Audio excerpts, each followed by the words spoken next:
thing. We have had terrorism start to infiltrate our very communities. My brother lives 1 mile from where the terrorist attacks happened in San Bernardino. These things are in our neighborhoods and our homes. We must have a president that puts that as the #1 priority by rebuilding our military with training and equipment and honoring our veterans by reforming that system so that our veterans have the best treatment, the best doctors, the first doctors, no government in between our veterans and their doctors. Ted will put our military first, our men and women in uniform first. Isn't it, remember when we were growing up, being in uniform was the highest calling. When people would ask a little boy or girl, what do you want to be when you grew up? They wanted to be a fireman or woman. They wanted to be a policeman or woman. They wanted to serve our country. We will honor those who are serving our country with the highest honor in our nation. The second thing is growth. We have gone 8 years with the slowest economic recovery since the Great Depression. And we know why this is. It's because the government has tried to solve the problem. We need to allow the private sector to flourish. And Ted has proposed 2 ways to do that. And we know this works because we did it in 1980. With tax reform, Ted has put forward a flat tax. Just this morning, Steve Forbes said it's the best plan out there. It's a 10% rate for individuals, 16% for businesses. And it prioritizes U.S. exports and penalizes imports. If you're exporting, it's tax-free. We need to put American jobs first and negotiate good deals for this country and put our workers and our children first. The second thing is we must dramatically reduce the size of the regulatory state. Think of this government. You all know what our founding fathers intended. It has no resemblance. We need to institute this flat tax, fill out our taxes on a postcard, send them into the Treasury Department, and abolish the 90,000 agents that are at the IRS. Amen. We need to return education to the states, block grant those funds back to you, states, communities, cities, parents, and get rid of the Department of Education. There's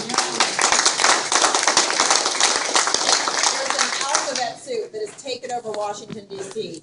Republicans have always campaigned on smaller government. In fact, our very founding in 1854, Lincoln talked about reducing the size of our government. And over the last 165 years, Republicans have tried, but we've sort of grown government, but just less than the Democrats. We need to have a president that uses the Article 2 powers of the Constitution to actually reduce government, not grow it less. And reduce it so that you have the power and the money and the ability to succeed. Remember again, Ted is going to change the system so that this government works for you rather than all of us working for it. And the third thing that Ted will do, and we all know he has the best record of anyone in this race, of defending our constitutional liberties.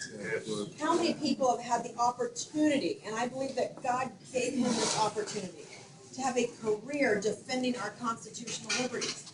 Ted has been in the courts. These are not just talking points to him. These are cases that he's argued for 20 years of defending life, pulling 31 states together to ensure that we keep that federal ban on partial birth abortion, telling people that, reminding people that we have the most liberal abortion laws in this country, and our country is majority now pro-life. We have an opportunity in these next few years to remind our young people that our country is based on life, liberty, and happiness. To remind people the beauty of human life and where it starts, and that it is one of our basic rights as human beings to live. And we must protect them. That is protecting our Second Amendment rights. Again, a case argued with a 5-4 victory to protect our right to keep and bear arms against the Democrats who are trying to argue that it was a collective right. Thirdly, our privacy. In the Fourth Amendment, Ted has been outspoken that we need to put our safety first, but we don't need to have our government looking at all of the private records of all of our cell phone calls to do that. It is just a push by the left to take over all aspects of our life in the name of safety. We can do this by protecting our Constitution. And lastly, Ted has stood up for religious liberty over and over and over and freedom of speech. He's defended the 10 Commandments on the state grounds in Texas. When those cases were rampant throughout the South, states were losing. And Ted and our governor, Governor Abbott, went to the U.S. Supreme Court and said, the 10 Commandments is the civil code for all Western civilization. We have built our cultures around it. It appears 43 times on the walls of the Supreme Court. They won that case 5-4. Ted stood up for the cross in the Mojave Desert for keeping the words under God in our Pledge of Allegiance. There is no one running for office today that has a record of actually doing these things, it's exactly what he'll do in the Oval Office, and it'll all start with prayer and his faith and his understanding of the law to protect all of our constitutional liberties. And lastly, as part of protecting our liberties, you and I know that Ted will appoint strict constitutionalists to the U.S. Supreme Court. Yes.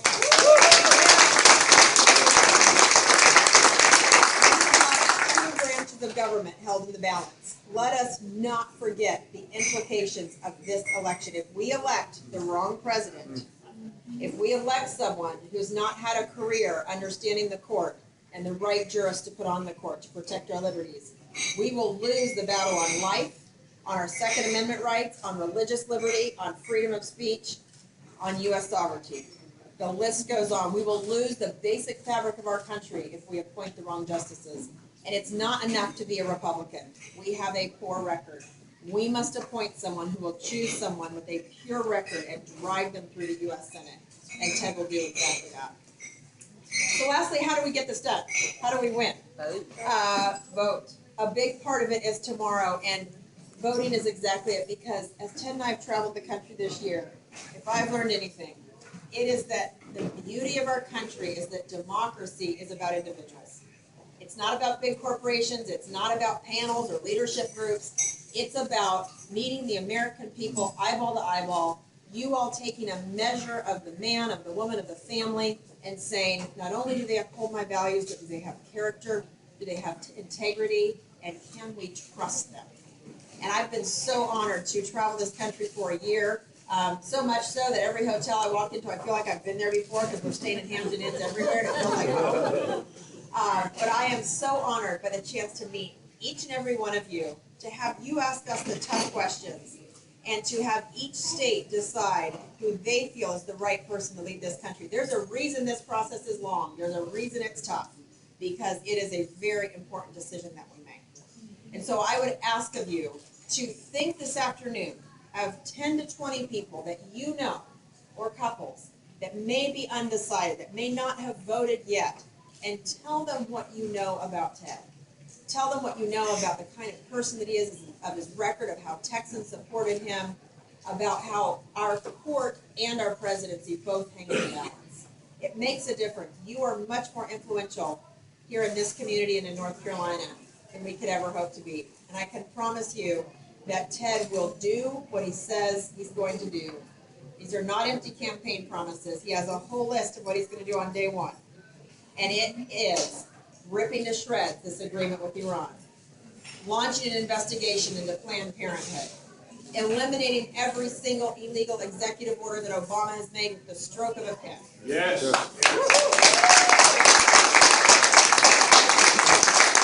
I haven't heard any other candidate have a robust agenda for day one. And I know when I hear Ted speak, if he said it, it can be done under the law. That's a lot to get done in the first 24 hours. And our girls have gotten on to what he's going to do on day one, and they can recite it. And Caroline will say today, and our 5-year-old Catherine will say what the answer is. And after a little rant of this in the car the other day, Caroline looks at Catherine, 7 to 5-year-old, and says, I think the whole country knows what Dad's going to do on day one, but no one knows what we're going to do. So